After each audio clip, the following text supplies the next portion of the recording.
Now, yes, I didn't say. What are you looking so sad about, Jam? I'm surprised. I mean, I'm really insulted.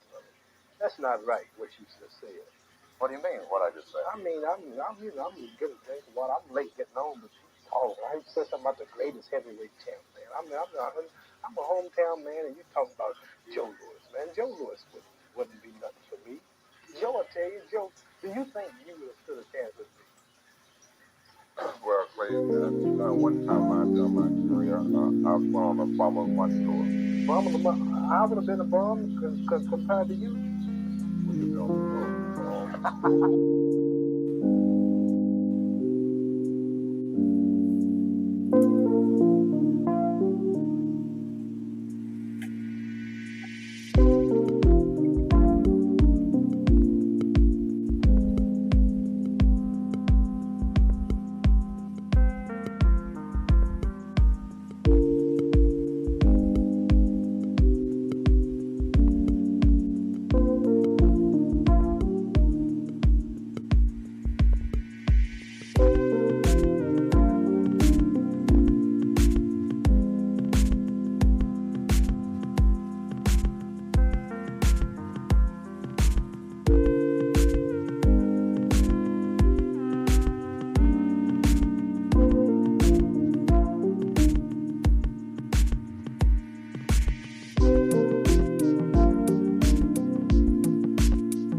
What's happening, my people?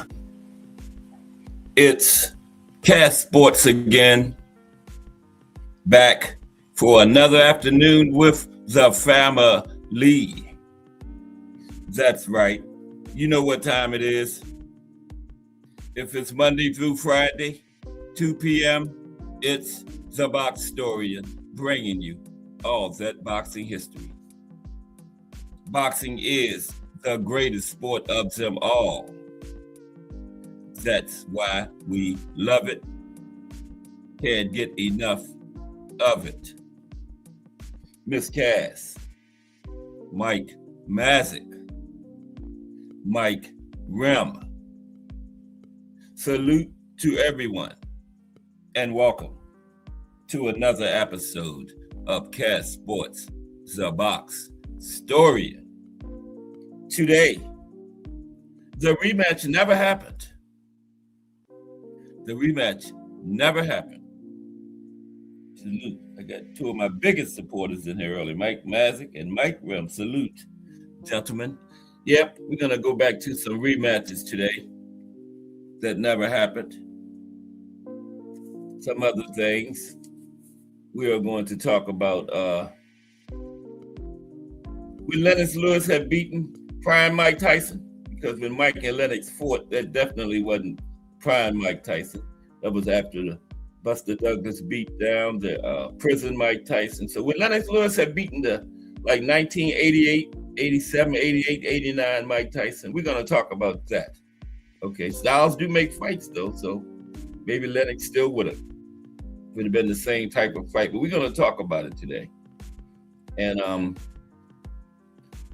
some more of the best boxing fights that didn't happen. Some rematches that didn't happen, and some of the best fights, period, that didn't happen. All that today on Cast Sports The Box Story, bringing you all of that boxing history. How's the family today? Hope everybody's doing well on this Tuesday afternoon, December the 16th. So we got like a week and a couple of days before Christmas or something like that. Yeah.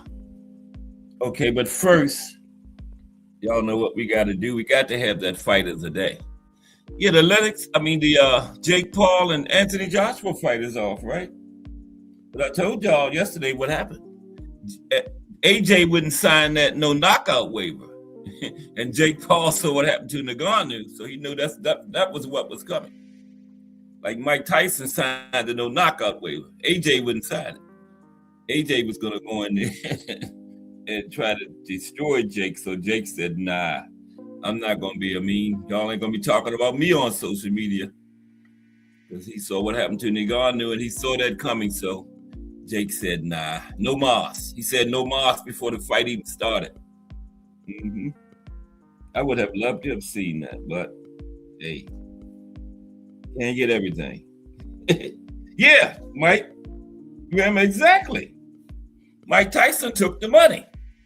But AJ said, no, I'm coming in there to destroy you. Tell you just what real boxing is. This ain't going to be no spectacle where I'm holding back punches and everything. And Jake said, no mas. Jake said, no mas. You know, ain't no shame in his game. But let's get into our fight of the day. But that's exactly what happened. Let's read between the lines. Do the math. Jake came to AJ with that contract, no knockout clause. AJ said, no, this is a real sanctioned fight, so I'm going to treat it like a real sanctioned fight. And again, Jake said, no mas. But let's get into our fight of the day.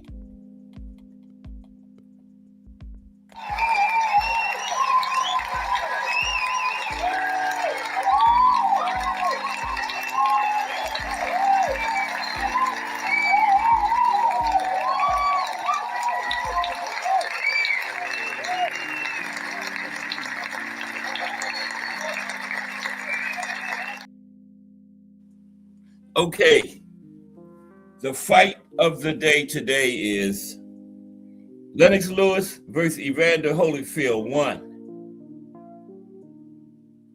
March 13th, 1999. Only in professional boxing. Only in professional boxing. Okay? Lewis Holyfield 1. That was the Eugenia Williams debacle. That should have been the title. The Eugenia Williams debacle. Only in professional boxing / the Eugenia Williams debacle. Okay? Let's get into it. Lewis versus Holyfield. This was 1999, 26 years ago.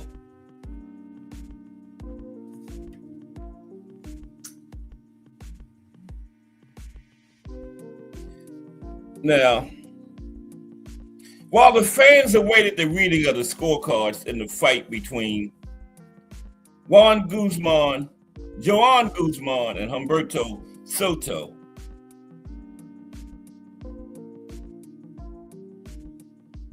HBO would had a tradition of listing the judges one by one and citing what I was waiting on the score, and they listed the judges' names one by one, right?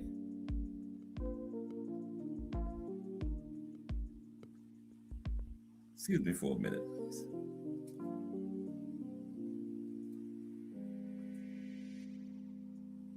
Yeah, they had a tradition of listing the judges one by one and citing some previous fights that each judge has scored in the past, right?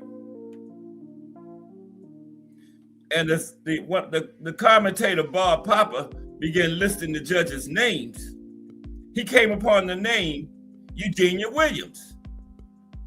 And then he proceeded to explain how she had previously scored the fight between Lennox Lewis and Evander Holyfield.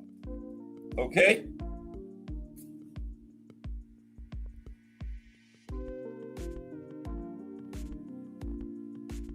Which had ended in a draw. Now, sitting right beside him, one of the commentators on the fight was Lennox Lewis himself, right? And Lennox Lewis quipped, "That wasn't a draw. I beat him both times." And that drew laughter from the other commentators, okay? And if this wasn't funny enough, Williams also happened to be the judge who inexplicably scored the fight 115-113 in favor of Holyfield. So, as Papa duly noted, this did not build much confidence around Eugenia Williams' ability to score a fight. And the fact that HBO decided to cite this fight as her most notable was nothing short of hysterical, especially considering that Lewis himself was a part of the commentating team on this particular night. Okay? Technique in the building. Salute, Technique. How are you today? This is the fight of the day. Lennox Lewis and Evander Holyfield.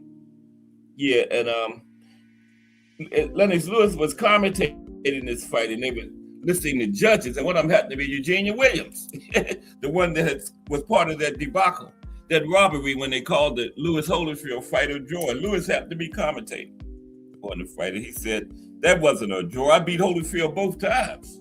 Okay? So,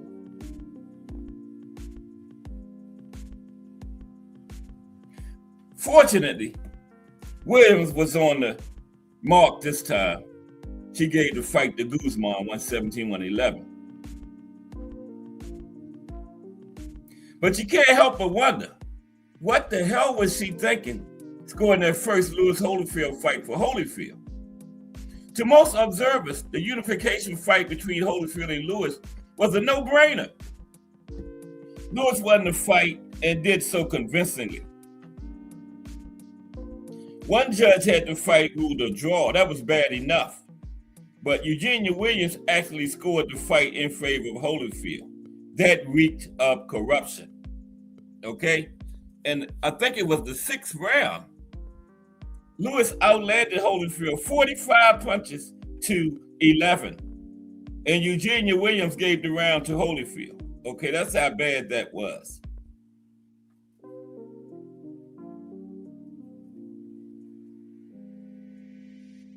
Oh, we're gonna go over like about 10 or 12 of them, Technique, after the fight of the day.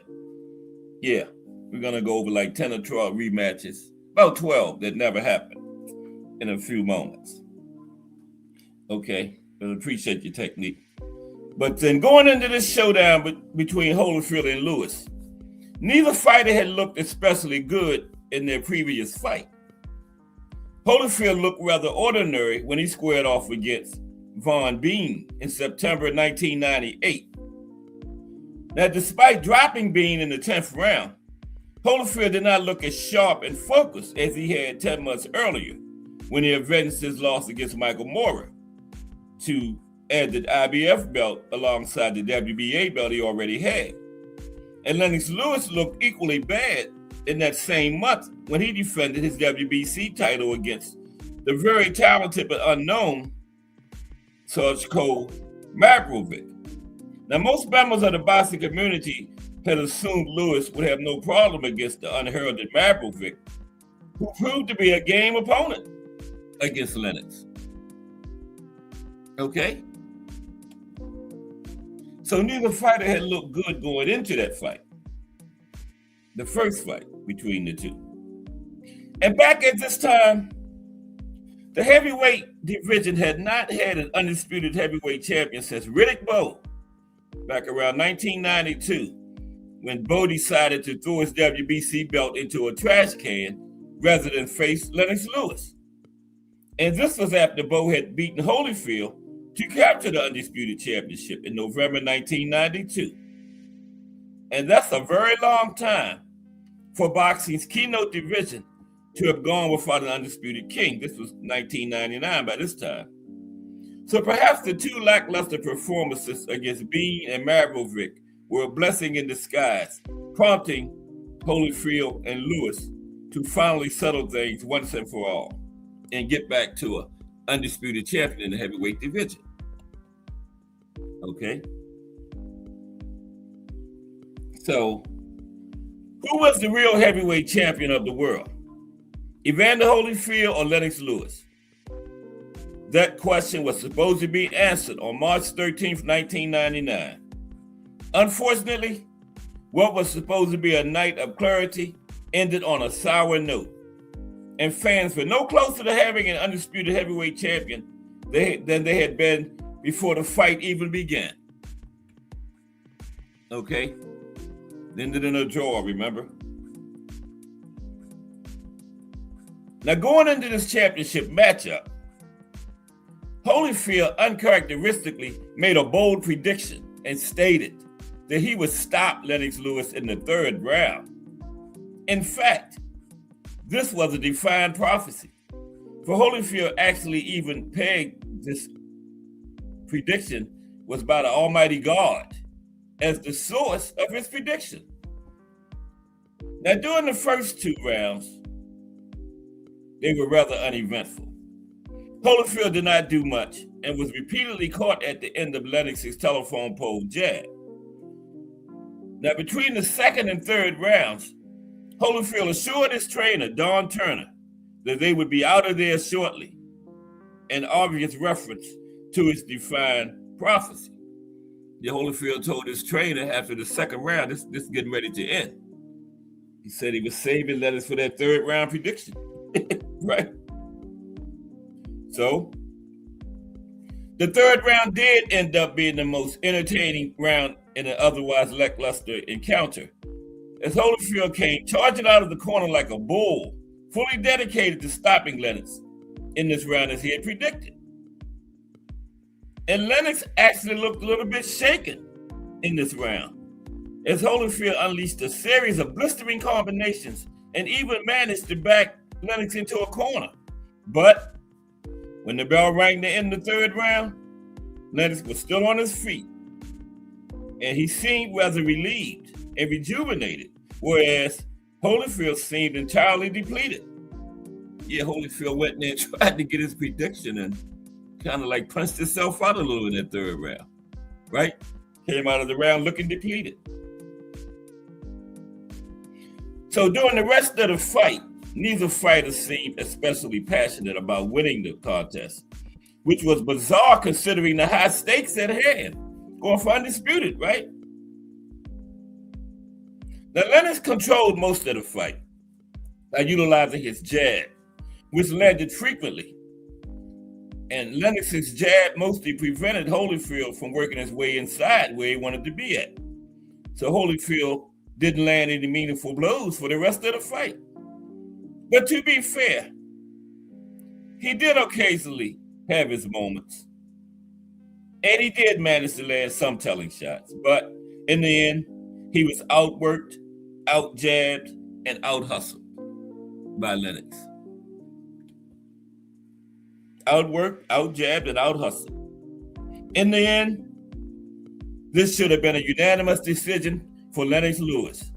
Unfortunately, only one judge, Stanley Christodoulou, saw the fight in Lennox's favor, and he gave Lennox the fight 116-113. And even that score seemed to be generous for Holyfield. The second judge, Larry O'Connor, had it 115-115, a draw. And of course, the aforementioned Eugenia Williams inexplicably had to fight for Holyfield, 115-113. Now, the fight actually seemed like about 117-111 in favor of Lewis. And anyone should be hard-pressed to see how any of the judges could manage to give Holyfield any more than 3 of the 12 rounds. and the looks on each fighter's face told the whole story after the fight. Lennox Lewis looked as if he had been unjustly robbed, and he became irate. Evander Holyfield looked relieved, and one could tell from the look in his eyes that Holyfield knew he was the recipient of a gift decision. Okay? This was by far one of the worst decisions rendered in the modern era of boxing. And it is the type of decision that leaves a bad taste in the mouth of fans throughout the boxing community, especially casual fans. Okay? But as things turned out, justice was ultimately served, as Lennox Lewis was awarded the decision in the rematch 8 months later. In a rather ironic twist, the rematch was a much closer fight, which was about 115, 113, it seemed, in favor of Lewis. But only one judge saw it that way.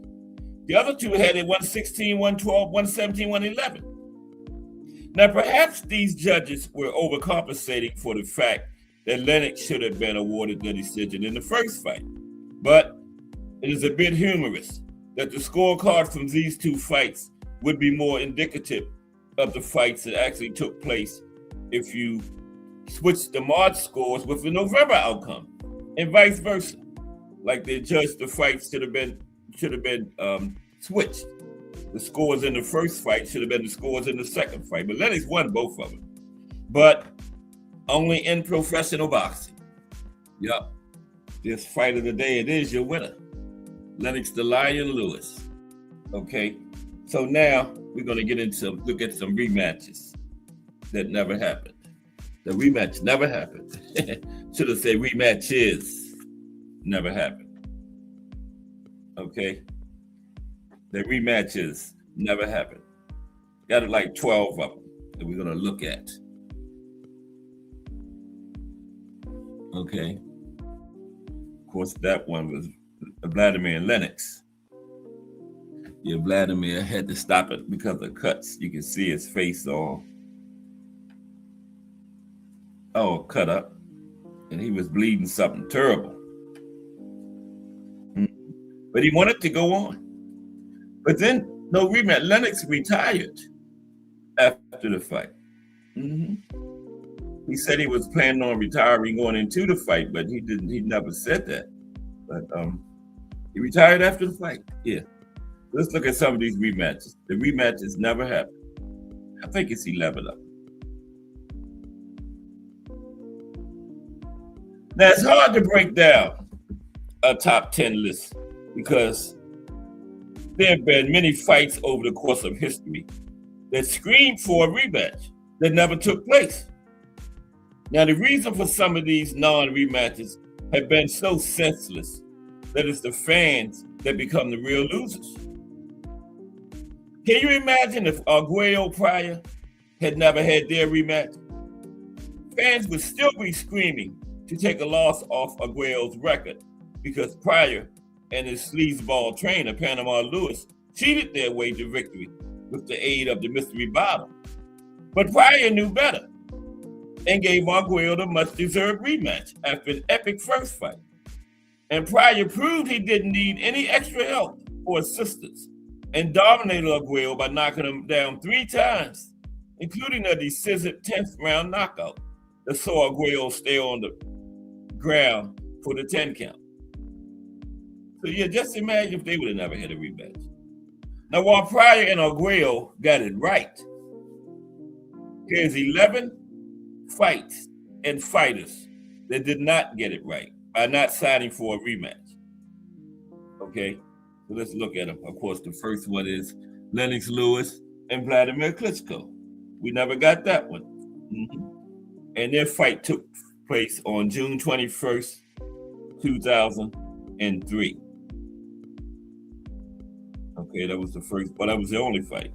They never had the rematch. Okay, so the first fight on the list was really the last good heavyweight fight. Was the best heavyweight fight since then. This is way back in 2003.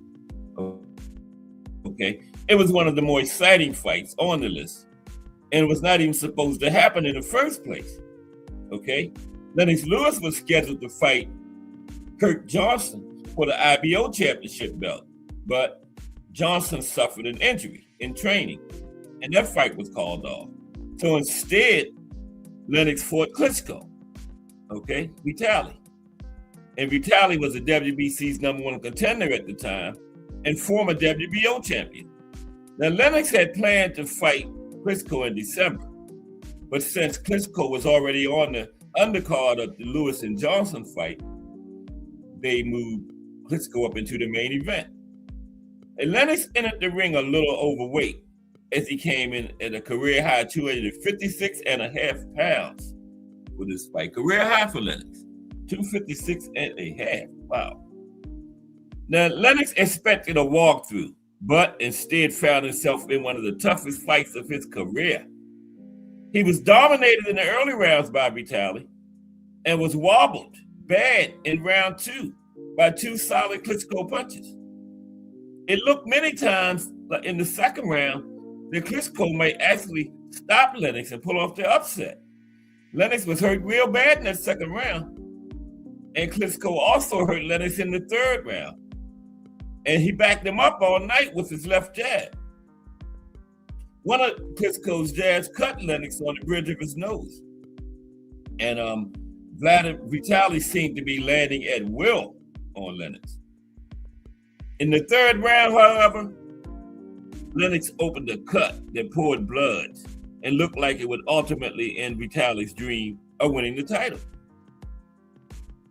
Now, Lennox gave a better showing in the 5th and 6th rounds after Vitaly got the bad cut.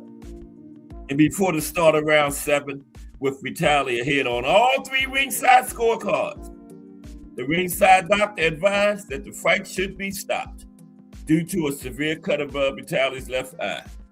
See it there? Yeah. And Lennox would get himself the TKO victory. Vitaly had now earned the respect of fight fans all over, though, because of the performance he put in. Now, because Vitaly had fought so well against Lennox, boxing fans soon began calling for a rematch. And the WBC agreed and kept Vitaly as the #1 contender. Because remember, Vitaly was the #1 contender coming in. It was on the card for Lennox and Johnson. And when the Lennox-Johnson fight got called off because of injury, they brought Vitaly up to the fight. And they were calling for the rematch because Vitaly was ahead on all 3 cards when they stopped it on cuts. And the WBC agreed and kept Vitaly, even though he lost, they kept him at #1 contender. But Lennox decided to pursue other interests and appeared not interested in looking bad once again against Vitaly. And then Lennox said he would not return to the ring, and he ended up retiring. Lennox at the time was 41 wins and 2 losses, 1 draw, 32 wins by knockout. But meanwhile, Vitaly did become a champion eventually. But he wanted that Lewis rematch, but he didn't get it. But he did eventually want to get his title. Okay.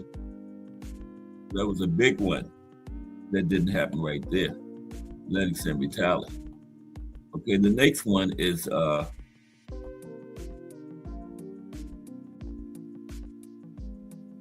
next rematch is Michael Spinks and Dwight Muhammad Qawi. I always thought they had a rematch, but nope. And the first fight was March 18th, 1983. Yeah, but they didn't. And that's the wrong fight. That's not Spinks and Qawi. What happened?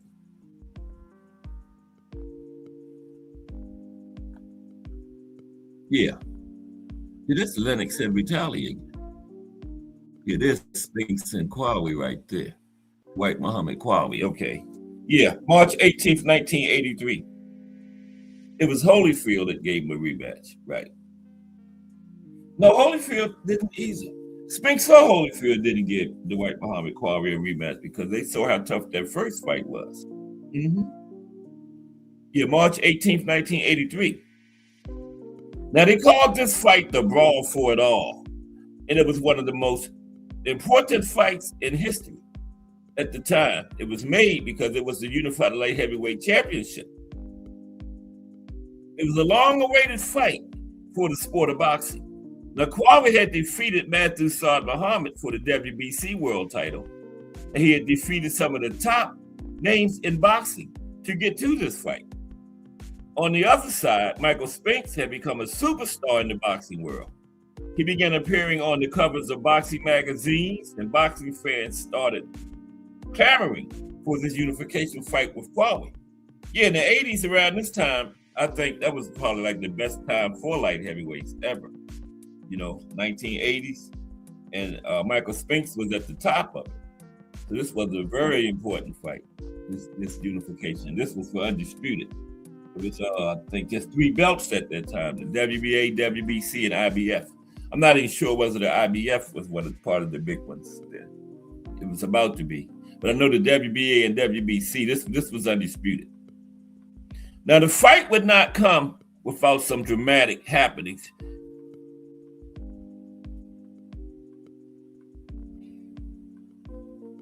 The fight would not come before some dramatic happenings before it ever took place, okay? 2 months before the fight was supposed to take place, Spinks' longtime girlfriend, who was the mother of his only child, had died in a car accident. On the other side, about 7 days before the fight, Quali revealed that his doctors had recommended him not to fight. Quali had been diagnosed with pneumonia, and this put the fight in jeopardy. But Quali decided to go ahead with the fight, okay? With pneumonia, wow. Now, Spinks had a very tough moment to overcome before it even started. His daughter asked him, because remember, her mother had died in a car accident, not long before the fight. His daughter asked Spinks in the locker room while he was warming up for the fight if her mother would come to watch the fight. And Spinks almost broke down, but he had to recover and go to the ring. Talk about some drama, but it was now time to fight. Okay? So Spinks started the fight taking an outside tactical style, while Quali did his usual charge forward style. The first 6 rounds, including the first 6 rounds, were dominated by Spinks. But in round 8, Quali was finally gaining some momentum as he was credited with a controversial knockdown of Spinks.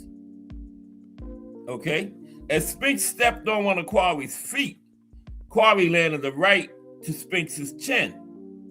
Had Spinks not landed on Quali's foot, it can be said that Quali would not have been credited with a knockdown. And then Quali would slow down a little after that, probably because of his sickness. Remember, he had pneumonia. And then he did not show much more until the rounds 14 and 15, the championship rounds, 15 rounds at that time. And toward the end of the round 14, Quali staggered Spinks with 2 right hands, but he could not finish up his foe as the bell rang to end round 14. And then Quali came out swinging from every angle at the start of the last round, as he knew he would need a knockout. However, Spinks bobbed and weaved through the last round and got himself the well-deserved decision. The judges scored the fight 144-140, 144-141, and 144-141. Those are 15-round scores there. Okay, won by a couple rounds. The closeness of the decision had fans begging for a rematch. And the rematch came very close to happening, as it was set for September 27th, 1984. Even had it signed and everything. However, it was canceled after Quali was injured during training 3 weeks before the fight. And in typical boxing fashion, it was never rescheduled. They even had the rematch scheduled, but Quali got injured 3 weeks before the rematch was to happen. and they never rescheduled it. Wow. Now this next one, we know why this didn't happen, because of the tragedy that happened surrounding this fight. Nigel Benn and Gerald McClellan. Let's talk about it. Couldn't have a rematch. This was one of the real tragedies of boxing. Nigel Benn versus Gerald McClellan, February 25th, 1995. Yeah. Rematch wasn't possible.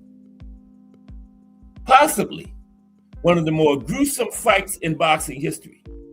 This is a fight that is the subject of a documentary film directed by Bobby Razak called Fallen Soldier. It was perhaps one of the biggest and most memorable fights to take place in England. And what took place that night was a boxer's greatest victory and another boxer's sad end to a career. Okay? Nigel Benn and Gerald McClellan came into the fight as two of the top middleweights in the world. There was not a harder puncher in the division than Nigel Benn. And McClellan was the WBC middleweight champion and successfully defended it 3 times before moving up to super middleweight to challenge Benn. Okay, this is at super middleweight, excuse me. I said middleweight, I meant super middleweight. And this was McClellan's first fight at super middleweight, okay? Now the fight would start with a bang as McClellan dropped Benn, who went out of the ring in round 1, okay? McClellan knocked Benn out of the ring in round 1. So McClellan, after dropping Benn again in round 8, slumped to one knee in round 10, okay? Now he stood up after the 8 count, right? He resumed boxing, but almost immediately dropped to his knee for a second time, obviously as a result of some extreme discomfort. This time he stayed on his knee for the 10 count. Last time he got up at 8, this time the second knee stayed down and was counted out. So he got up and returned to his corner. Then he collapsed and lost consciousness when he got to his corner. Something was just not right. Okay? So what happened after that would change the lives of many. McClellan had emergency surgery to remove a blood clot from his brain. He spent 11 days in a coma, okay, after which he was found to have suffered extensive brain damage. He lost his eyesight. He lost the ability to walk unassisted and became 80% deaf. Meanwhile, of course, Nigel Benn was never the same after this, okay? He would eventually lose his title and fail twice to regain it in rematch against Steve Collins. And yeah, the rematch between Benn and McClellan was just physically impossible. Okay? That's why that one didn't happen. It was physically impossible. What's up, Al Booger in the building? Looking at some rematches again, Al Booger, that didn't happen. Of course, yeah, this one was impossible to happen because, McClellan went blind and 80% deaf after this fight. A real tragedy. Okay, the next one is Larry Holmes versus Ken Norton, June 9th, 1978. This was a barn burner here. This was Ken Norton's first fight after he had been awarded the title, after they stripped, it was terrible, Al Booger, after they stripped Leon Spinks. Remember, Leon Spinks took it from Ali, and then he was undisputed, WBA, WBC, and the WBC wanted him to fight Spinks, who was the number 1 contender, and the WBA sanctioned the Ali Spinks rematch. No brainer. The money was giving Ali the rematch. He had just beat him as a 7-fight novice. So Spinks took the Ali rematch. So the WBC stripped him and awarded it to Norton. And this was Norton's first defense, Larry Holmes. And Ken Norton is the only heavyweight champion ever to never actually win a championship fight. Okay? And that's something. Only heavyweight champion in history to never actually win a heavyweight championship fight. because he was awarded the title and then he lost his first defense. Was never in another championship fight. Okay. So the only heavyweight champion in history to never actually win a championship fight. Ken Norton. Okay, Larry Holmes versus Ken Norton, June 9th, 1978. And the rematch never happened. I don't know why. Because they were both like in the middle of their primes then, and fought on for years after that too, both of them. And one of the best heavyweight fights in the last 40 years, well, 50 years, because this is in 78. In the last 50 years, Norton and Holmes took themselves to the limit in an epic 15-round slugfest. Norton came in as a WBC champion, and Holmes was the #1 contender. It was a dead even fight until the 15th and final round. What would happen in one of the most exciting rounds and ends to a fight in history, any weight class? At the end of the 15th and final round, Holmes was awarded the title by an extremely close split decision. 2 judges awarded the round and the fight to Holmes. The third gave it to Norton. Now, what might have swayed the judges was the last 15 seconds of the fight, as Norton seemed to have the round won. But he tired out real bad in the last few seconds, and Holmes landed some great shots that rocked Norton, and most likely the reason Holmes won the round in the fight. And what should have been an immediate rematch, no-brainer, it was not to be. Holmes went on to defend his heavyweight title in one of the great runs as champion ever. I think he had like 20 straight defenses, remember? He was successfully defended 20 times and is considered one of the most dominant reigns any champion has ever had in any division. Meanwhile, Ken Norton did not get as much deserved rematch and would fight 5 more times after the fight with Holmes. He was never the same and would lose 2 of those fights, and the final being a first-round knockout loss to Jerry Cooney that would end his career. It would have been nice to have seen a rematch between the two because of how great a fight the first fight was and how dominant Holmes would end up becoming. Norton seemed like the only fighter at the time to give Holmes a run for his money. Yep.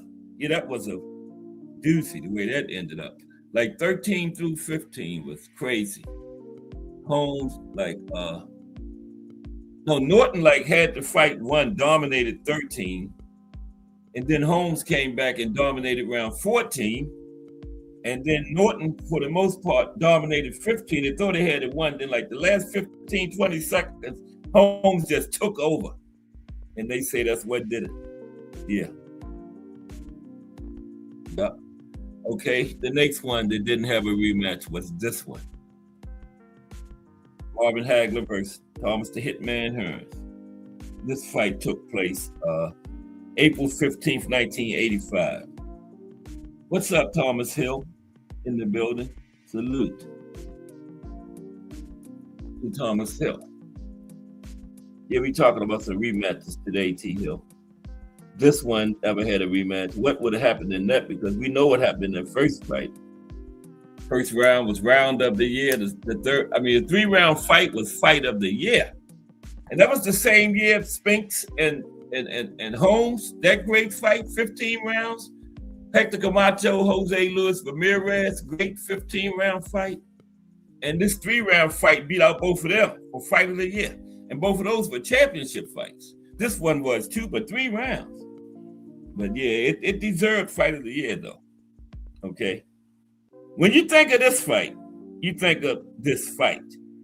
You think of the most violent and most exciting 3-round fight in boxing history, bar none. Hagler and Hearns met in what was billed as the fight. And after the fight, the name was changed to the war. Okay? They changed it from the fight to the war. Hearns. Okay? Bear with me for a second, please.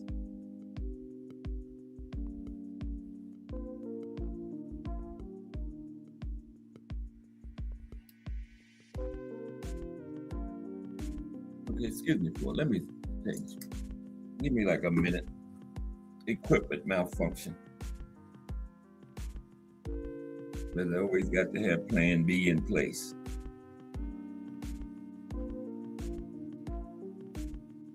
It'll take a second.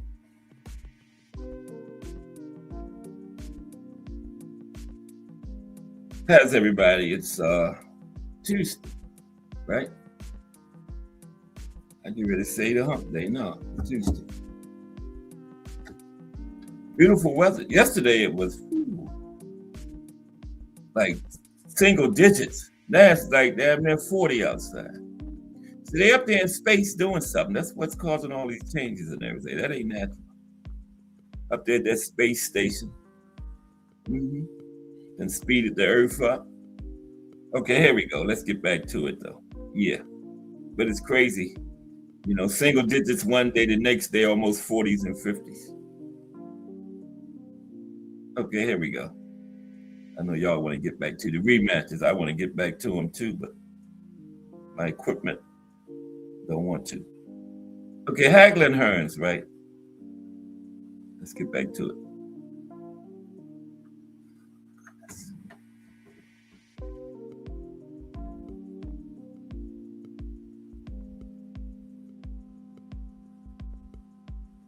Okay, yeah, I was scrolling too fast.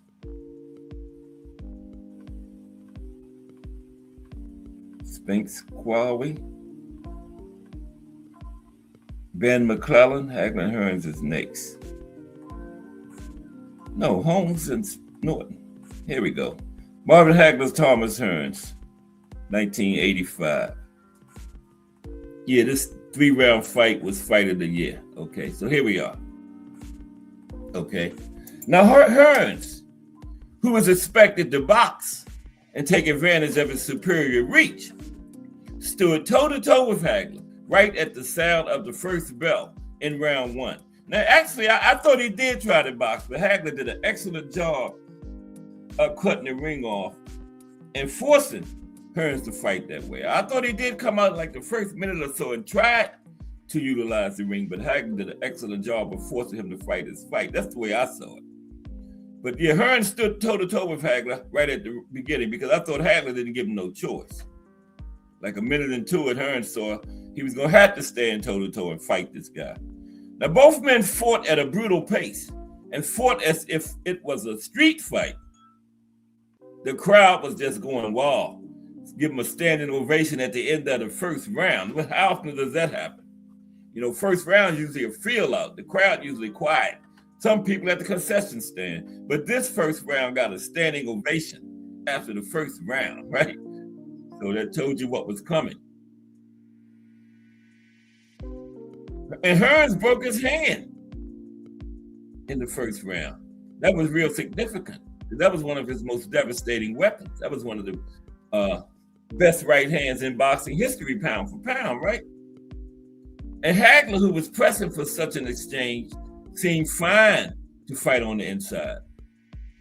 Both fighters landed powerful punches the next 2 rounds, but Hagler appeared to have the advantage with his more solid chin. We talked about that the other day, right? In round 3, Hagler would manage to overpower Hearns and score a devastating knockout of the tired Hearns and would earn himself one of the biggest wins of his career. It elevated both fighters to superstar status. And the rematch seemed inevitable, right? Everybody was just waiting for that. At that time, like, man, we can't wait for that rematch. We just couldn't imagine what was going to happen. But it was not to be. The rematch seemed inevitable, but it was not to be, as Hagler would not last long enough in the game, as he would fight only 2 more times and would retire following the Sugar Ray Leonard fight. Now, if they hadn't robbed him against Sugar Ray, we might have got the Hearns rematch, but Hagler got disgusted and retired. After Hearns, I think he had the Beast, John the Beast Mugabe, and then Sugar Ray, and that was it. Hagler got out of there. He wasn't all that old neither. But yeah, he was disgusted by the way they did him in the Sugar Ray fight. No doubt would have got the Hearns rematch if he would have got the Sugar Ray decision, right? Yeah, but that's what happened. After the Leonard fight, he retired. He fought Hearns, John the Beast McGarvey, Sugar Ray, and retired. Now, it would have been interesting to see if these two had fought again. How different it could have been, or would have been the same type of fight. Would Thomas Hearns have taken a different approach? We will never know. And then, too, he was running in the sand or something. Emmanuel Stewart had as part of his training, right? The days leading up to the fight. So that's another reason why he stood toe-to-toe, because his legs were not even nowhere near 100% like they normally are. So the next fight probably would have been different. Hearns definitely wouldn't have stood toe-to-toe right from the start like that. No way. But we will never know, because Hagler fought 2 more times and retired. Now this one definitely would have been very different. Okay. Anybody think Buster Douglas could have did that to Mike Tyson again? Hell no. It would have been one of those 1 minute first round knockouts if Tyson would have fought Douglas again. Especially the Douglas had fought Holyfield in the next fight. You know, Tyson would have knocked that Buster Douglas out probably like 10 seconds or so. But yeah, I don't think Douglas could have ever did that to Mike Tyson again. No way. No way. Oh, appreciate you, T. Hill. I'm glad you appreciated that. Yeah, that yesterday was brought to you by Thomas Hill. And Mike Rem says Sugar Ray knew he lost that fight. That's why he ducked the rematch. That's right, Mike. He ducked the rematch. And then like 3-4 years later, he gonna try to get Hagler to come back. They was at a thing in Las Vegas, some kind of event, and Hagler and Sugar Ray both happened to be there. This was a couple years after, about 3 years after. This was like damn near 1990. And Sugar Ray gonna send Bob Arum over there and to ask Hagler about a rematch. And Bob Arum said, Hagler told him, tell that nut get the hell out of my face. I'm done. Yeah. All those years later, Sugar Ray been constantly fighting. Hagler been out the ring for 3-4 years. Now Sugar Ray want a rematch. You're 100% right. Correct, Mike. Sugar Ray ducked the rematch. Gonna wait 3 or 4 years after he been fighting and Hagler been retired over in Italy acting and stuff. And all of a sudden, Sugar Ray want the rematch now. No, Hagler told Bob Arum, go tell that fool to get the hell out of my face. Probably said, before I come over there and smack him in here. They was at Las Vegas at some kind of event for fighters, right? Yeah, Bob Arum told that story. He said, Sugar Ray sent me over to Marvin to ask about a rematch, and Marvin said, tell him to get the hell out of here. I don't know the exact word. I know get the hell out of here was part of it. Yeah. So yeah, Tyson and Douglas, February 11th, 1990. Nah, I doubt if Douglas could have did that again. No. Especially the one that fought Holyfield all out of shape. Yeah, Tyson would have got rid of him in like 30 seconds. Now, this fight would be known as the biggest upset in not just boxing, but sports history. Tyson was undefeated and undisputed heavyweight champion coming into this fight. Remember, 40-1 favorite. It should have been one of the easiest fights in his career. But Buster was at an emotional high after losing his mother just a few weeks before the fight. And he fought the fight of his life. Okay? Tyson failed to find a way past Douglas's quick jab. They had a huge reach advantage. Now that Buster Douglas that night, I think would have gave any version of Mike Tyson trouble. But we never saw that Buster Douglas again. That's why I'm saying the next fight, Tyson would have demolished him, because it wouldn't have been that Buster Douglas. But that Buster right there would have gave any version of Mike Tyson trouble, I think. But we never saw him again. Tyson did not send Douglas to the floor. He did send Douglas to the floor in a controversial knockdown in the 8th round, catching him with an uppercut. The controversy came in because they said Douglas got a long count. Now, Tyson's corner said the count was slow and that Douglas had taken longer than the 10 count to get to his feet. And then Buster would come back from the knockdown, and in 35 seconds into the 10th round, he unleashed a brutal combination of hooks that sent Mike to the canvas. For the first time in his career, he would not make it back to his feet, and Douglas became the new undisputed heavyweight champion of the world. But there was another controversy on that one. You know, like they said, Buster got the slow count. It was said that Mike got a fast count. Whereas Buster got more than 10 seconds. They said Mike got less. Buster got longer than the 10 count. Say Mike got less than the 10 count on the canvas. So yeah, a little controversy surrounding that.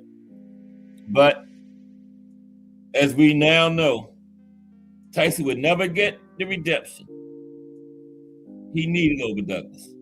Both men's lives and careers took two different turns. Douglas's reign was short-lived. He made the only defense of the title later that same year in the fall against Evander Holyfield. Douglas was knocked out in the third round and afterwards would retire. He had a few more fights, but not many. Then he ended up retiring. And he would retire after the Holyfield fight, but he made a brief comeback in the late 90s. But it was short-lived, just like his championship reign, and unsuccessful. And we know what happened to Mike, right? We all know what happened. It's too bad that Mike never got to redeem himself from his worst night ever as a fighter. There's no doubt that Mike would have gone back to the old Mike and floored Douglas in the first round in the rematch. It should have happened the first time around. It would have happened in the rematch. Okay? It would have been a great sight to see. It just never happened. Okay, yeah, I have no doubt in my mind that Mike would have destroyed Buster Douglas in a rematch. Okay, this is another interesting one that probably would have ended different. Now, Ali was Ali. He might have beat George Foreman again, but not by the same fashion. George wasn't falling for the rope-a-dope again. Okay, but Ali had something for everybody, so you know. But it wouldn't have been the rope-a-dope. So let's talk about it. Yeah, that's right, Mike. That's what I was saying. Hagler forced Hearns into that. It wasn't that he didn't want to use the ring, but Hagler did a great job making Hearns fight that way. He sure did. Yep. Yeah, he was making movies overseas. Rudy Raymore. Yep. Mike knows. Mike from the old school. Mike lived through that era just like I did. Yeah. We know what happened firsthand. Me and Mike didn't read about this stuff. We lived through it. We was there as all this was actually going down. I ain't trying to tell your age or nothing, Mike. Yeah, we was there as this was going down. We didn't read about this on YouTube or nothing. We lived it. Okay, yeah, George Foreman versus Muhammad Ali, October 30th, 1974. The Rumble in the Jungle. Perhaps the most famous fight to ever take place in boxing history. And this was Don King's first big promotion. Remember, he had only been out of prison for like 3 years because he watched Ali and Frazier from prison. Isn't that amazing? Then 3 years later, he's promoting Ali in one of the biggest fights in boxing history. Only Don King. You remember what Don King always said? Only in America. Only in America, right? Okay, yeah. But this was definitely one of the biggest fights of all time in boxing history. Now, Foreman came into the fight as a dominant champion who had disposed of two Ali foes, Ken Norton and Joe Frazier, in easy fashion. Knocked each man out in 2 rounds, as a matter of fact, okay? Put Joe Frazier down 6 times. Nobody put Smoking Joe down 6 times. Ali couldn't put him down once in 3 fights. Well, 2 at the point he was fighting Foreman. They hadn't had this Billy Manila yet. Now, Ali had struggled and went the distance with Foreman and Frazier. Had lost to both of them once, right?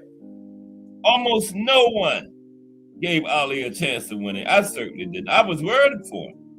You know, like, what is he going to do against this monster? You know? But Ali was not the greatest of all time for nothing, right? He would employ one of the great in-fight strategies of all time, right? The old rope-a-dope. Ali's tactic of leaning on the rope, covering up, and absorbing ineffective body shots, you know, known as the rope-a-dope. Clearly, Ali knew that Foreman just never went the distance in any of his fights. Foreman had won 37 of his 40 fights by knockout, mostly within 3 rounds. 8 of the previous fights before the Ali fight, all 8 of them, none of them went past the second round. So Ali knew if he could get this guy deep, that would be to his advantage. Again, the 8 fights before Foreman fought Ali, none of them had went past 2 rounds. Okay? So Ali saw something to that. And in the 8th round, he dropped Foreman with a combination at center ring. And Foreman failed to beat the count. Against all the odds, Ali had not only beat Foreman, he stopped him and regained the title. And it wasn't TKO, it was KO, knockout. Down on the count for the 10 count. Yeah, knockout. Anybody had bet that probably became a millionaire after that fight. Ali by knockout. I don't even think anybody in Ali's camp even bet that he would knock Foreman out. Any chance anybody gave Ali was outboxing Foreman to a decision. He knocked him out, right? Now, with Foreman being the champion at the time of this fight, coming into it, he should have been given a rematch because of how dominating he had been. But Foreman and Ali became friends after the fight. The rematch would never take place, as Ali seemed destined to settle the score with Smoking Joe Frazier for the 3rd and final time. Yeah, Frazier was commentating at that fight. He came there as a spectator, but some kind of way they got him over there into the commentator's chair. And Frazier said, "Look at me, I came to watch the fight. Now y'all got me commentating for free." They probably gave him some kind of compensation. Yeah, I remember he said all that during that fight. Frazier, Jim Brown, Hugh Hefner, and I forgot the main. I think it might have been Bob Sheridan. Might have been the main play-by-play guy. Yeah, but it was originally him, Hugh Hefner, and Jim Brown. But some kind of way he got Frazier over there too. Meanwhile, when Ali was fighting Frazier, Foreman took a year and a half off and fought a few times before his first retirement after losing the second fight to Jimmy Young. And Foreman would become born again and would not. He became born again, right?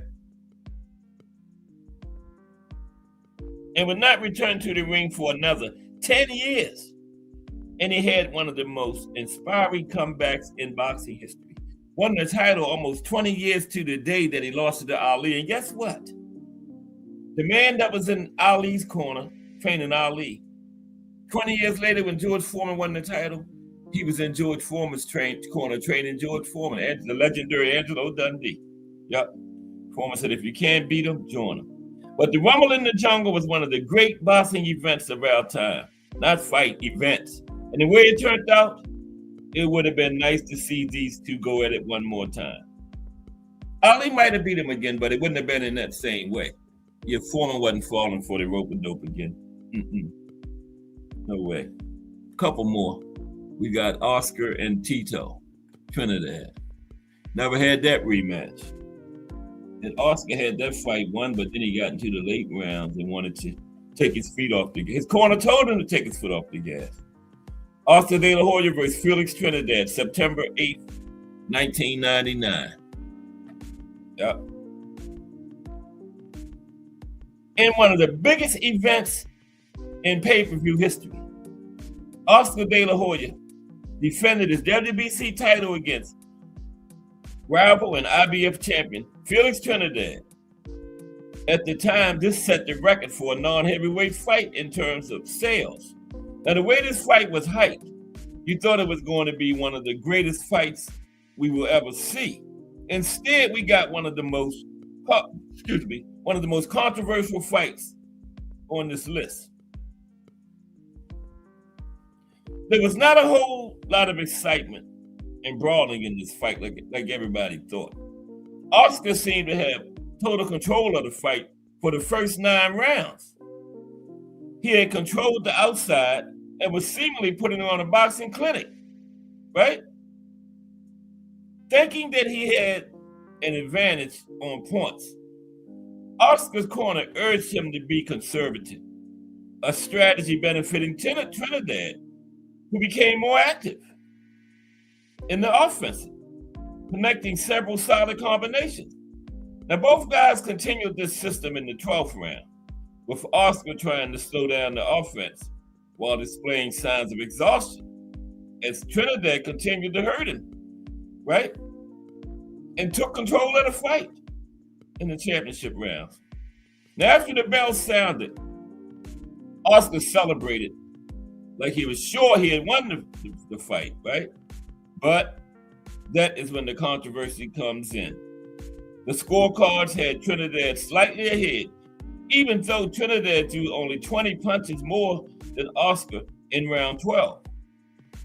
One of the judges gave it to Oscar. It just did not add up. Trinidad was given a majority decision win, and Oscar had his first loss of his career. And with that, we had ourselves one of the great boxing robberies of our time. So everybody's waiting for the rematch. Okay, but it never happened. And when you watch this fight, you can really tell that Oscar was the superior fighter. Even if he had ran away the final 3 rounds, he should have won enough early on to basically nullify those final 3 rounds. And the judges' scorecards came under question, and fans and boxing analysts called for a rematch. This is one of the fights that screamed rematch, but because Trinidad was promoted by Don King and Oscar by the Bob father, it had no chance of ever happening. Now, money and politics came into play, as we would never know what might have happened in a rematch, right? Now, Oscar should have had the right to a rematch, and we should be sure he would have fought completely different. It is one of the great regrets of Oscar's career, right? And it kills him that he never got a chance to redeem himself. Nope, never got the opportunity with a rematch. Here's a real robbery. This is the second most robbed man in boxing history, Sweet Pea. The first is the Drunken Master. I forgot his name. Y'all know who I'm talking about. The Drunken Master. What the hell was his name? Yeah, he was the most robbed man in boxing history. Julio Cesar Chavez versus Pernell Whitaker, September 10th, 1993. If you thought the previous fight on this list was robbery, this one might have been the biggest rob job of them all. Now, the great Chavez came into the fight undefeated with an astonishing record of 87-0, right? And Chavez had moved up one weight class to challenge Sweet Pea for Sweet Pea's WBC welterweight title. Chavez was coming from junior welterweight, had never fought above junior welterweight, right? Now, throughout the fight, Chavez was outboxed by the slick Whitaker, who used lateral movement and a quick jab to keep Chavez at bay.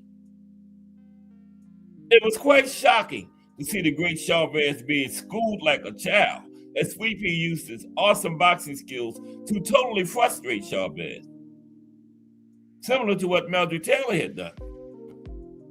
Now, the fight got to a point where Chavez was so far down on the cards that there was no point to even continue the scoring. That's how bad Sweet Pea was beating him. Chavez might have been lucky if he had landed 2 or 3 punches the entire fight. Okay? That's how bad it was.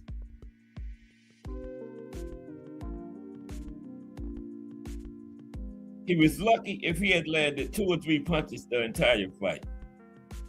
Now, the result of the fight was a controversial majority draw, with just one judge ruling in favor of Sweet Pea, allowing Chavez to remain undefeated. Even though the fight was ruled a draw, it's pretty obvious that an extra effort was taken to keep Chavez undefeated. It's sad to say, but Sweet Pea was also a victim of circumstances. He was fighting for the Don King belt, the WBC, in Texas against a Mexican fighter. Okay? Now, various members of the American media, including Sports Illustrated, were critical of the decision, and Sports Illustrated put Sweet Pea on the cover of the next magazine with a one-word title, Robbery. I know Mike Grimm saw this edition. Probably had it.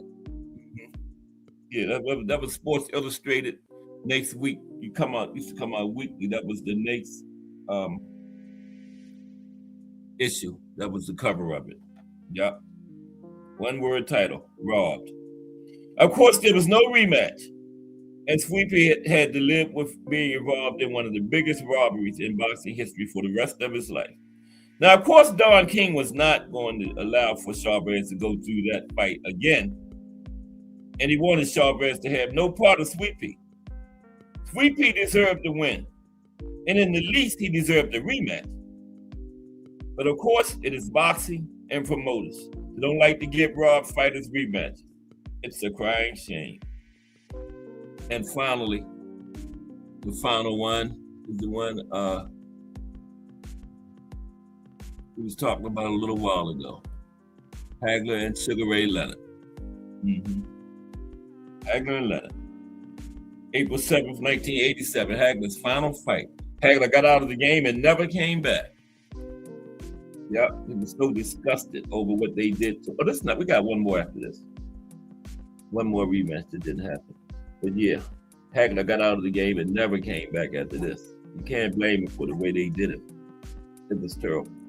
Okay, Hagler Leonard, April 7th, 1987. Perhaps the most talked about and most debated fight in the history of the sport. It's a fight that boxing fans still argue to this day in 2025. Was Hagler robbed? Did Leonard really win only 30 seconds of every round he won? Yeah, Leonard was stealing rounds. He told Angelo Dundee to shout out to him when it was 30 seconds left, and then he really started fighting hard. Last 30 seconds of every round. It was a fight that many years in the making. Leonard shocked the sports world once again when he announced he would return to the ring for this fight. This announcement generated a lot of controversy because of Leonard's inactivity and eye injuries. Yet, it also excited many sports fans who had wanted to see them fight for years. Leonard had been Hagler's previous fight to this. Leonard was one of the commentators. It was John the Beast Mugabe, and Leonard thought Hagler had lost a few steps. When he beat Mugabe, but Leonard thought he had lost a few steps. That was the catalyst for him jumping back in there for this fight, okay? Now, the fight was billed as super fight, and it had Hagler agreed to a 12-round limit because he was so confident he was going to take care of Sugar Ray. That decision would ultimately haunt Hagler because it was still 15. They hadn't dropped to 12 yet. It was still 12 and 15 for championship fight. Okay, hadn't dropped all the way. 15 was still a possibility at that point. The Hagler was a heavy favorite, and why not? Leonard had only fought once in 5 years, and had never fought as a middleweight. But Hagler was only fighting his third fight in 2.5 years himself, and issues of being rusty were sure to come up. Now, Leonard used the same tactics as he did in his other big fights: lateral movement, jabs, and clinching when he was in trouble. Sort of like he had Ali's same trainer, right? Hagler had trouble keeping up with the fleet-footed Leonard. But in general, Hagler landed the harder blows and Leonard landed more punches and the flashier ones. Neither fighter was knocked down. It seemed part of Leonard's strategy was to hold as much as possible. He was warned repeatedly for holding by the referee, but no points were ever deducted. At the end, it was Sugar Ray Leonard who won the controversial split decision. The decision still remains a subject of debate, as some of whom felt Hagler landed the hardest shots and controlled, and Hagler was a champion, right?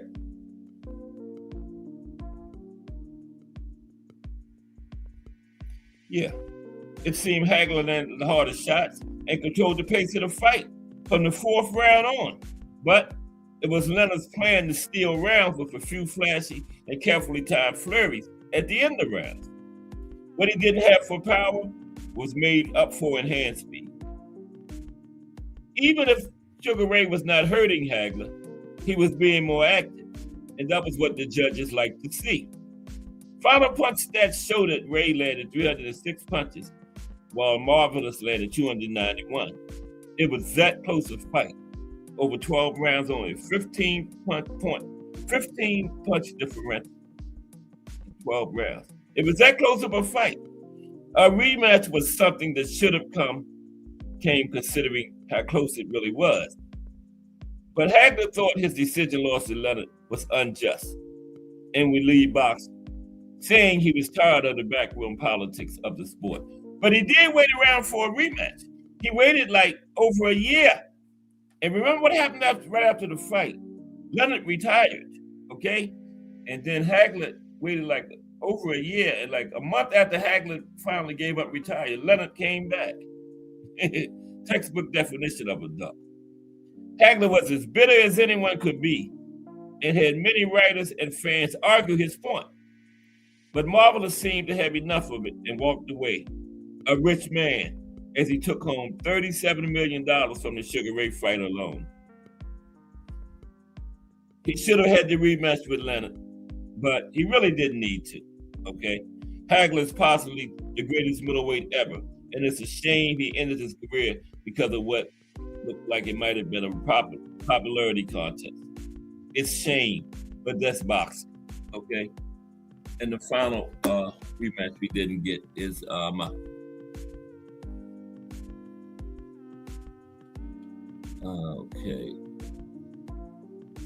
One more. If I can get to it. Uh-oh. Oh, there we go.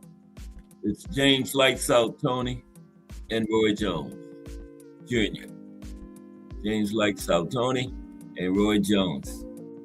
It's the final rematch that we didn't get, okay?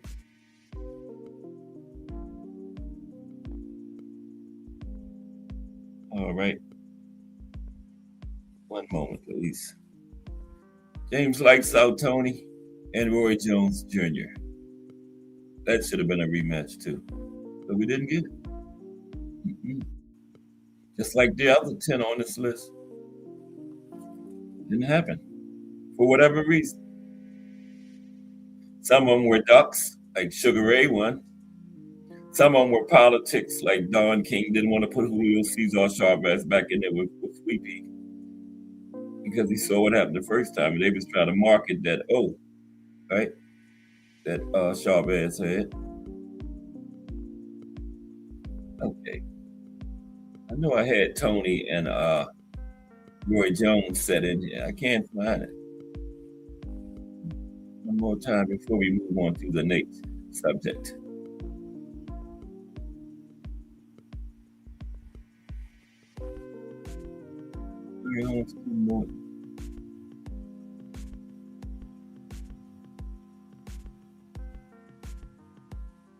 McClellan and Ben.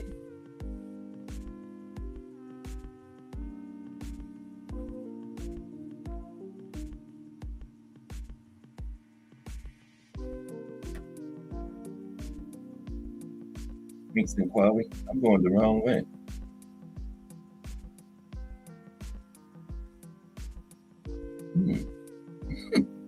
Bear with me, please. I'm sorry. We're going to get it. This is the final one.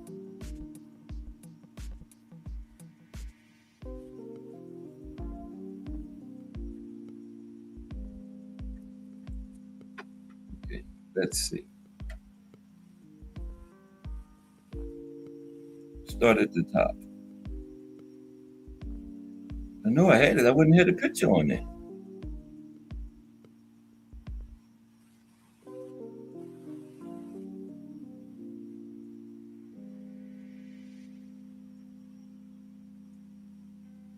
Okay, well, let's move on to the next thing. I can't find Roy Jones and James Tony.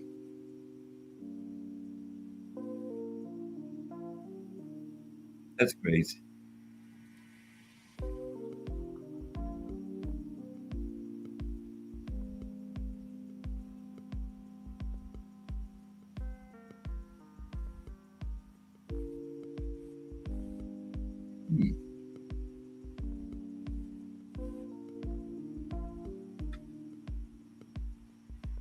Okay, the next thing is going to be, we're going to talk about some fights that didn't happen all together.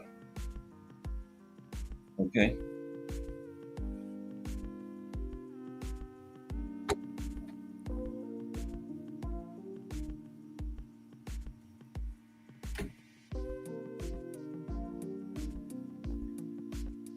Okay.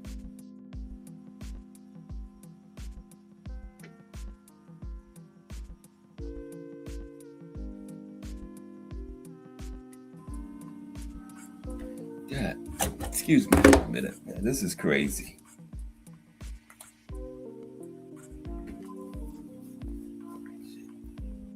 Okay.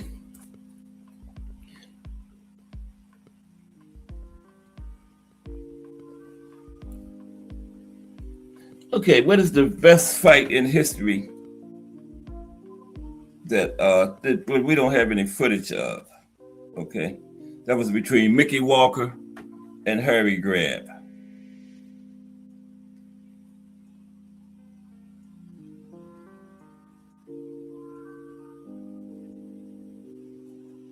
Mickey Walker and Harry Greb.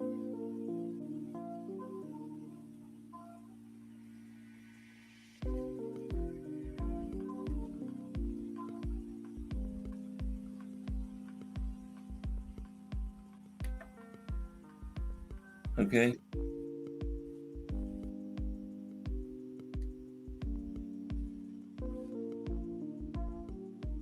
Roy Jones and James Toney.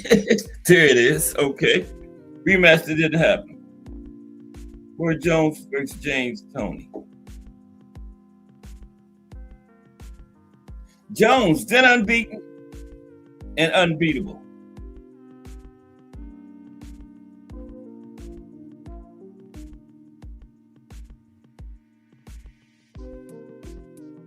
Put on a clinic against Lights Out when they met as unbeatens in November of 1994. The fight was far from great, as Jones was way too fast and slippery for the poorly conditioned Toney. Still, as a display of boxing skill, the fight was a joy to watch. And even though he had the loser reported 19 pounds perilously close to the fight, the dehydrated Toney remained an elusive target himself. Jones later complained about how hard Toney was to hit cleanly. Would an in-shape Toney have been able to make it a totally different fight in a sequel? Or would the speedy Jones have won again? Jones, by and large, never was a guy fond of rematches. It's a real pity he never fancied another go at Toney. Neither guy was hurt in the 1994 fight, and for years, Toney has talked of what he'd do if he got Jones for a second time. In light of how damaged Jones ended up being, we should be happy this particular rematch never took place. Okay, so now, got that in. Okay, we're gonna look at what is the best fight in boxing that there's no footage of. This was an old one, Mickey Walker and Harry Greb. And this fight was a fight where they had the rematch later on that night at a club near the venue. Here they both went to this bar down the street from the venue and ended up having the rematch that very night. We're going to discuss that too. Walker supposedly sucker punched Harry Greb at the club when they got there talking about the fight. They were both still a little salty. Okay, but let's talk about it. Still early in the week.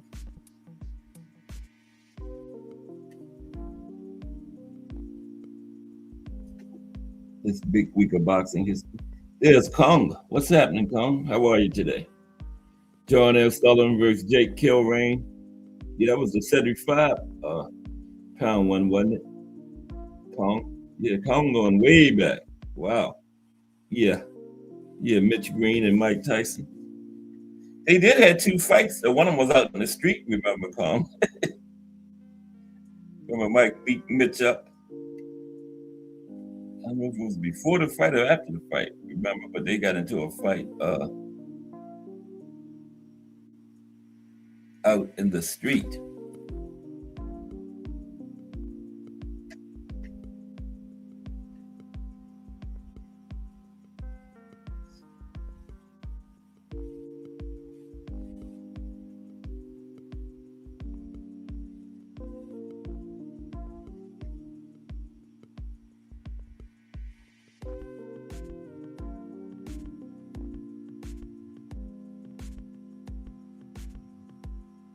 Okay, here we go.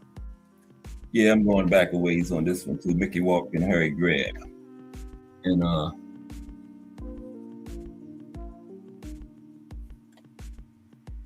there they are. Greb and Walker.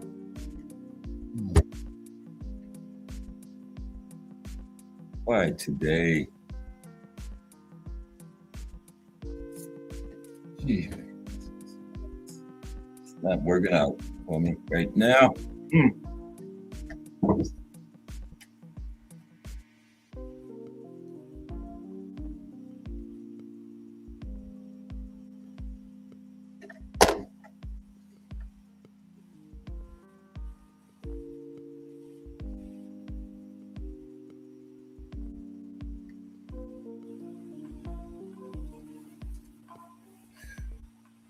Okay, here we go.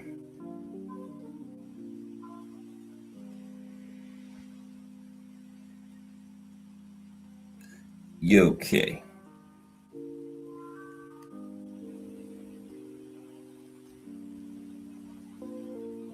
There's no footage of any of Harry Greb's fights, which, since he may well be the greatest pound-for-pound fighter who ever lived, is incredibly sad.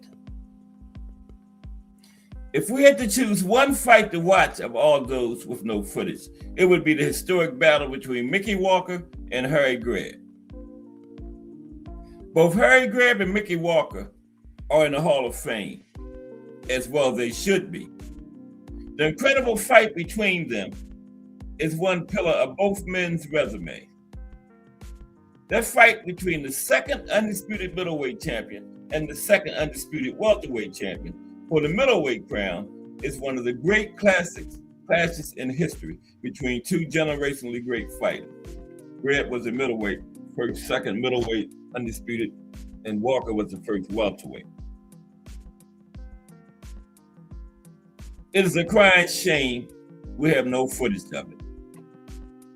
The boxing historians of the International Boxing Research Organization ranked them.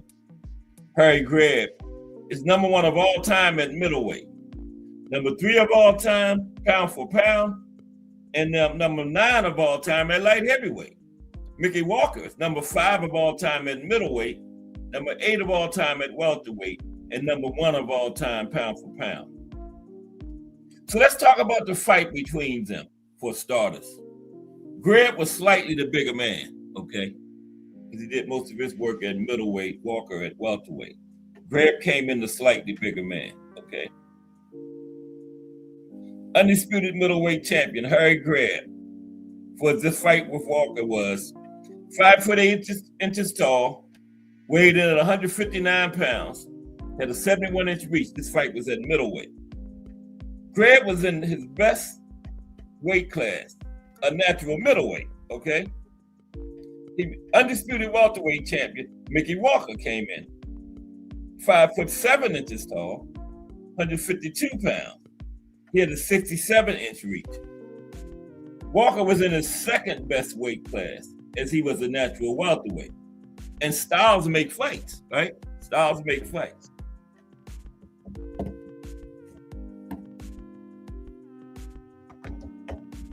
Okay. Now I lost the chat. Okay, but styles do make fights. Very true statement. Okay, here we go. Okay, styles make fights. For both Greb and Walker, as Jack Dempsey noted, Riley, when asked at the time about this fight, Jack Dempsey said it's going to be a war. You don't have to look for either one of these fighters in the ring. Harry Greb, the Pittsburgh Windmill. He's a World Boxing Hall of Fame writer, Grant the Rice said. Greb can hit a man oftener from more different directions than any man that ever lived. When Greb is fighting, you have the impression that the arc-lighted air of the ring is full of boxing gloves. Gloves thrown from 30 or 40 directions in fusillades, salvos, volleys. He comes upon an opponent like a swarm of bees. No matter how fast his opponents have been, Greb has always been a little faster.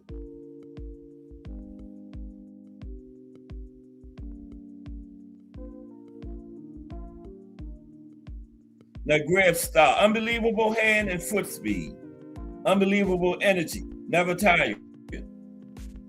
Could throw hundreds of punches around for 15 rounds. A jab of greased lightning. Superior and quicksilver fast footwork. Great chin. Vastly underrated technical skills and could hit you from impossible angles in a non-stop barrage. A true blitzkrieg total war attack.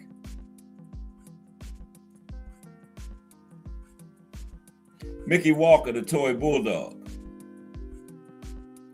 Walker was a tornado, a mini Joe Frazier, roaring inside and beating up opponents. He volume punched on offense, inside or outside, using hand speed and first-rate footwork, and was a first-rate defender also. Walker had amazing power at welterweight and middleweight. In 116 fights, many with light heavyweights and heavyweights, Walker had 59 knockouts, or a 63.4% knockout percentage. Out of his 59 knockouts, Walker had an incredible 36 or 61% period on the deck, 10 count knockouts. Okay, 61%. Many of the men he stopped were bigger. Some of them were a lot bigger. Jack Sharkey said after his draw with Mickey Walker, he's a great little fighter, a giant killer. For instance, the 5'7" Walker knocked out a good heavyweight and 6'3" Arthur DeCar, who was 8.5 inches taller than Walker, had 12 inches of reach on Walker. He outweighed Walker by 48 pounds, and Walker knocked him out. Okay? Knocked him out. Walker was also mean as a snake, tough as old shoe leather, and willing to throw an elbow if necessary, okay? His ferocious attack style, he had quickness, power in both hands, a fast, accurate jab, superior footwork, a great chin, vastly underrated technical skills, and he had a lethal left hook, which made him great, a true kamikaze style. Bottom line, Walker was fast. Greb was far faster. Walker hit a lot harder. Greb hit a lot more often. Both men reveled in an all-out slugfest. Both men could foul with the best, whoever used a dirty trick or three. Both of them. Wasn't above breaking the rules. On a warm July night in 1925, Harry Greb and Mickey Walker went to war in the ring. Let me see if I can get the chat up.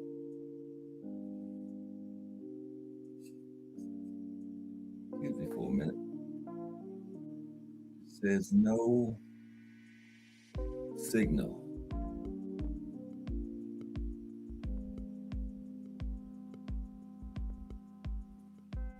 Okay.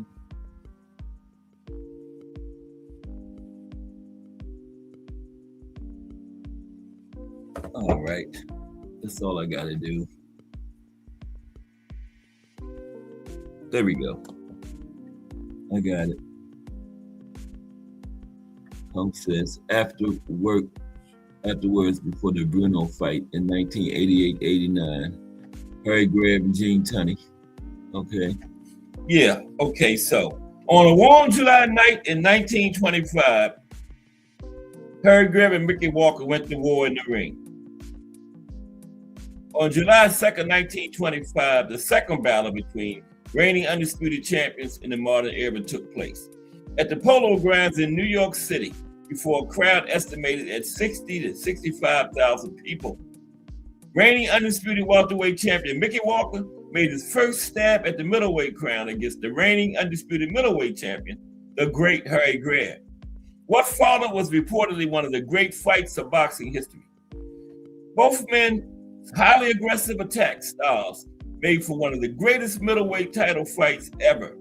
It is unbelievably sad that no footage exists of this historic fight. All we have are the newspaper reports. Okay? It was an incredible battle, as power punching Walker nailed Greb with power punch after power punch, and Greb simply took them and kept coming, raining punches on Walker. The last few rounds of the 15-round fight was Greb at his finest, pounding Walker with hundreds of punches, and Walker at his best, shrugging them off and continuing to fight.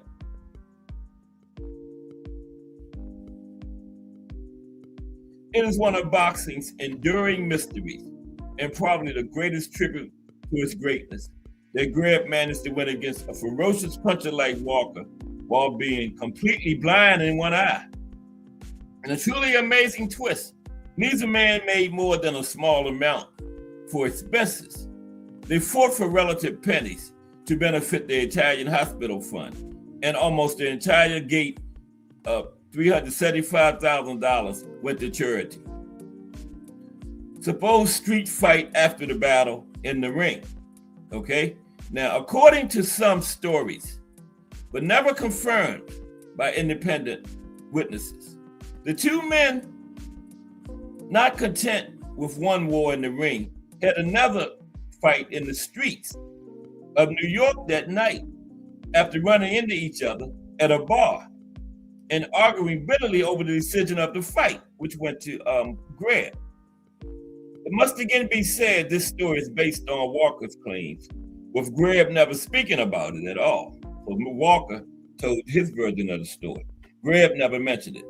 Supposedly, Walker won this unofficial rematch by sucker punching Greb as Harry tried to remove his coat. But Walker told the story, so, right? He said he sucker punched Greb as he was taking his coat off. Also a part of the legend, supposedly, when Walker was admonished later for attacking Greb while he was removing his coat, Walker replied, "It's a fight, not a dance party. Do you think I'm stupid enough to give Harry Greb an even break?" After the fight, a little over a year after his clash with Walker, Greb left the ring forever. Greb, blind in one eye, retired after losing to Tiger Flowers in August of 1926, in a fight he won according to everyone but the judges. Greb intended to open a boxing gym in downtown Pittsburgh, his home. A month after he retired in September 1926, Greb's right eye was removed and replaced with a glass eye. Having continuing problems with breathing from a damaged nose, Greb checked into an Atlantic City clinic for surgery to repair damage to his nose and respiratory tract caused by both boxing and several car crashes. Alas, complications occurred and Greb died of heart failure on October 22nd, 1926 at 2:30 p.m. Greb was buried at Calvary Cemetery in his hometown of Pittsburgh, Pennsylvania. Hall of Famer Tommy Loughran, who fought Greb 6 times, losing 4 of them, and joined once, said after Harry Greb passed away,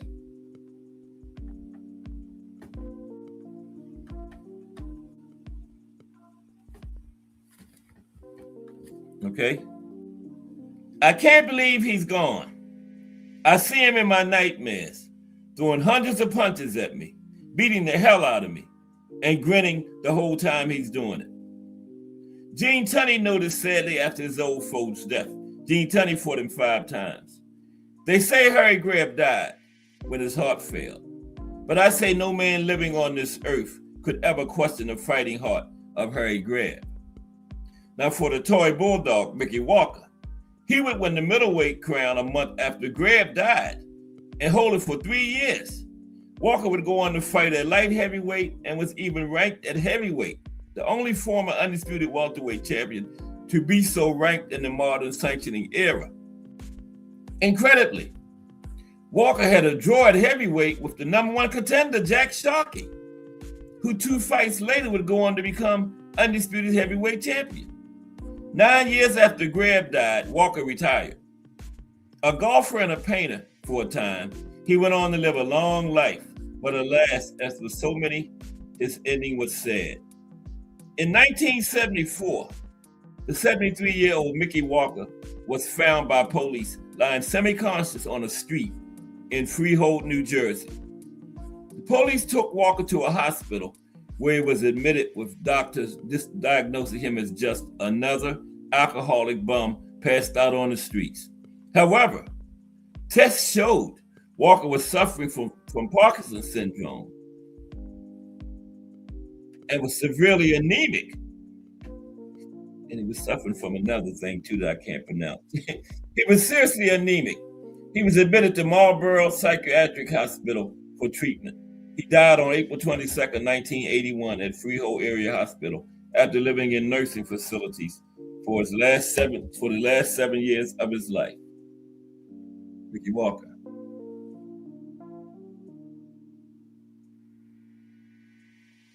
Oh, I know what's going on. Okay. So let's see. Yeah, Mickey Walker. Okay. This is the other illness he was suffering from.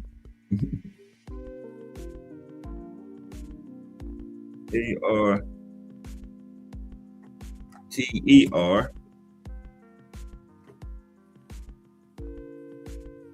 IOS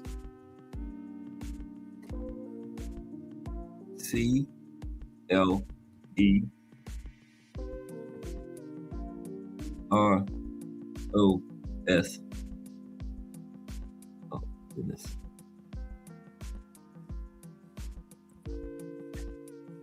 Where's the I at, man?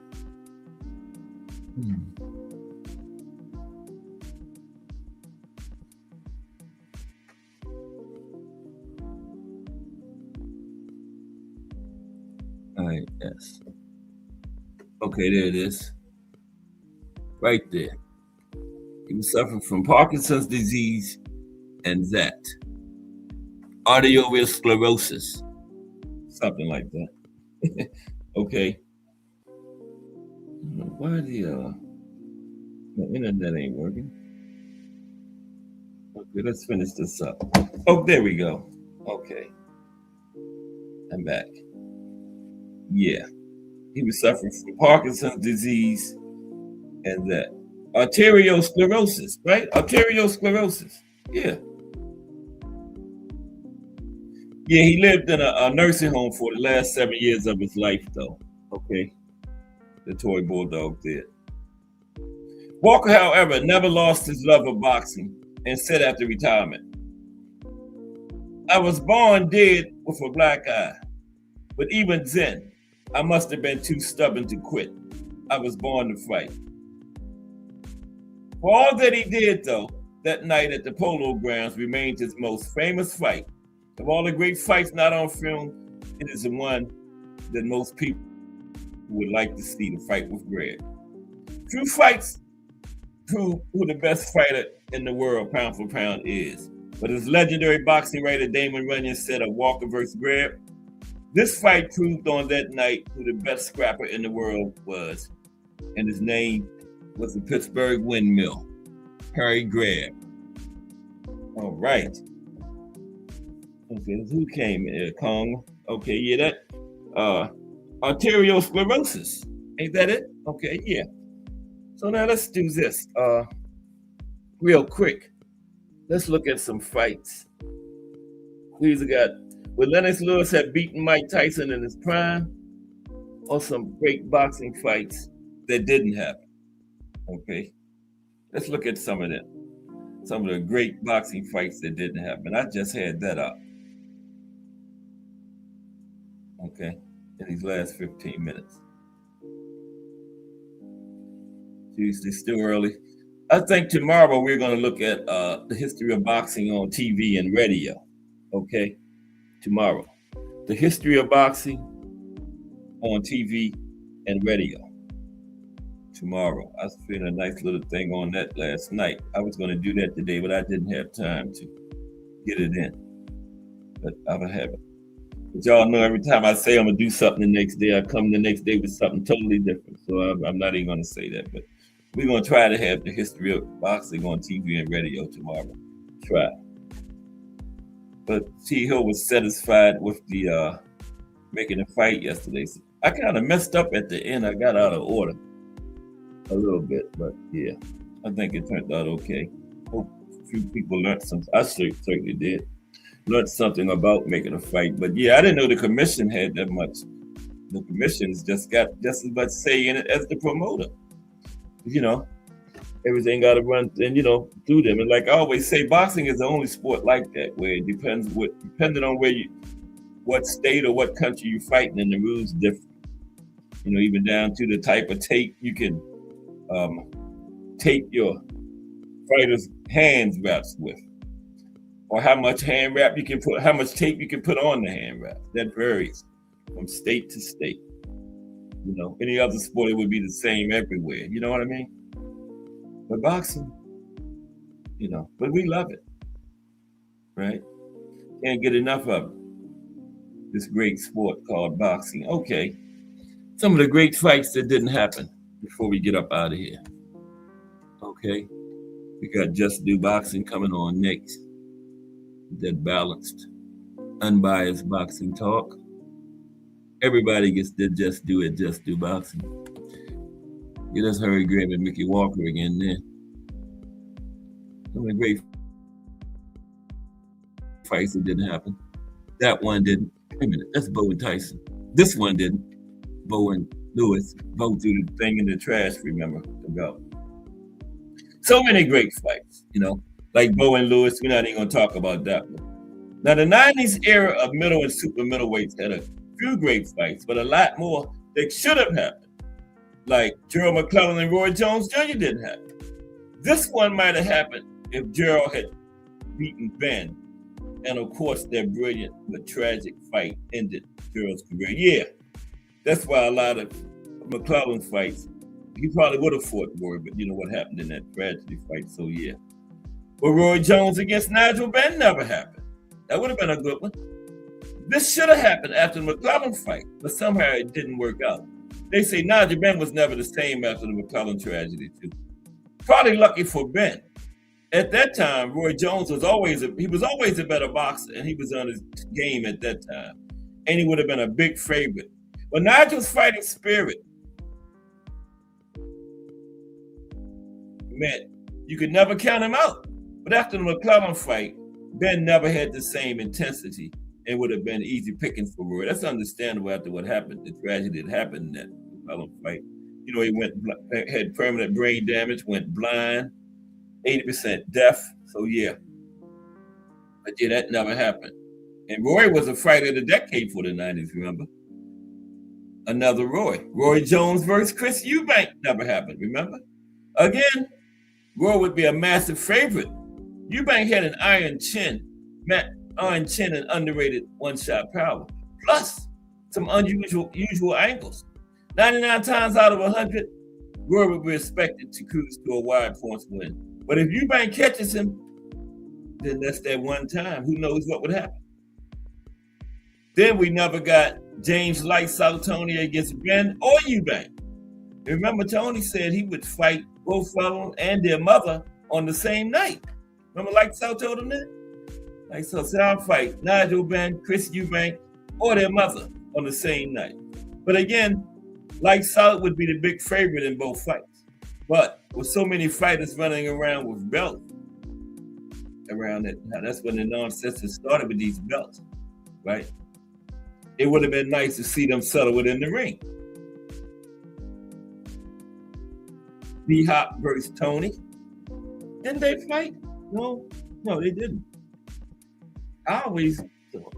B-Hop fought Roy and both of them fought Roy Jones, but they didn't fight each other. B-Hop versus Lights Out. Ronald Hopkins versus James Toney. Not sure why these two never fought.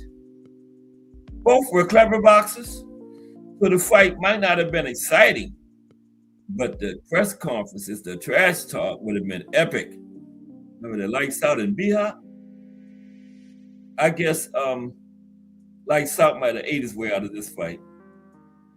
And B-Hop stayed down in middleweight for a long time. Remember, Lights Out, they went on super middleweight and cruiserweight and heavyweight, and B-Hop was at middleweight for a while. Now, Joe Calzaghe fought B-Hop and Roy Jones, but see them fighting a bit earlier than the fights actually happened. Like I said, they did happen. And yeah, Hopkins, despite his age, was still performing at a high level. He had plenty of big wins after this fight and arguably beat Joe Calzaghe. But Roy Jones was shot when he fought Joe Calzaghe. And the timing of both fights leaves us none the wiser as to who was actually a better fighter between the three. You know, Joe Calzaghe and B-Hop and Roy Jones. It's arguable that B-Hop beat him. B-Hop was up in his 40s then, right? So, yeah. And then Thomas Hearns versus Mike McCallum at junior middleweight. McCallum was a great fighter who deserved more great fights, but the timing was always wrong. And he called out all the four kings, but none of them would fight him. Yeah, the body snatcher did. Called out all of them. None of them would fight him. But he was below middleweight. Hagler, you had to go to middleweight to fight Hagler, and McCallum was down at junior middleweight. By the time Hagler had got out of there, so Hagler wasn't coming down. He fought every fight of his career at middleweight. I think amateur too. Of course, this one, Aaron Pryor versus Sugar Ray Leonard, that never happened.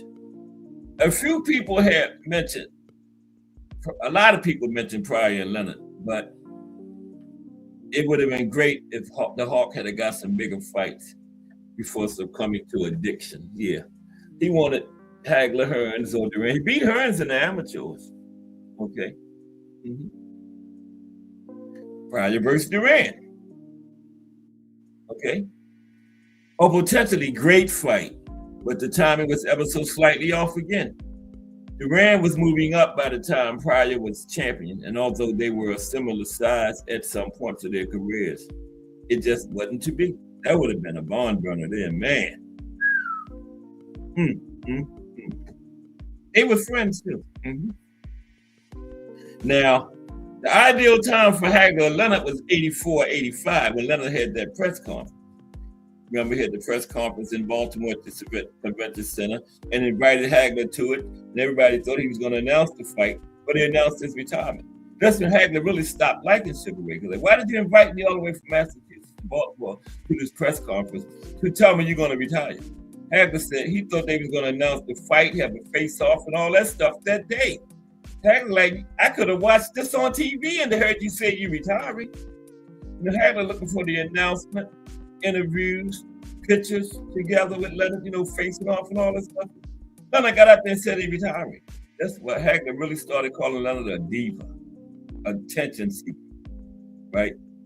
He got all it.